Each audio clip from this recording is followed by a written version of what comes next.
आज हम अनबॉक्सिंग करेंगे ईमान अजील मखमल का आर्टिकल। सबसे पहले तो इसकी वेलवेट की शर्ट देखेंगे जो फ्रंट बैक एंड स्लीव्स में पूरा वेलवेट का फैब्रिक दिया हुआ है। बड़ा ही प्रीमियम क्वालिटी का फैब्रिक है ये।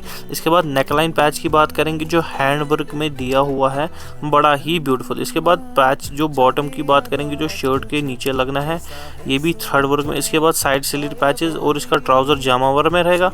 और लास्ट में दो शॉल की बात करेंगे जो रहेगा वेलवेट में ही, पल्लू में हेवी एम्ब्रॉयडरी करा हुआ और दुपट्टे के 4 साइडेड लेसेस भी दिए हुए हैं, बड़े ही ब्यूटीफुल। बाकी thanks for watching, keep supporting pock bridal.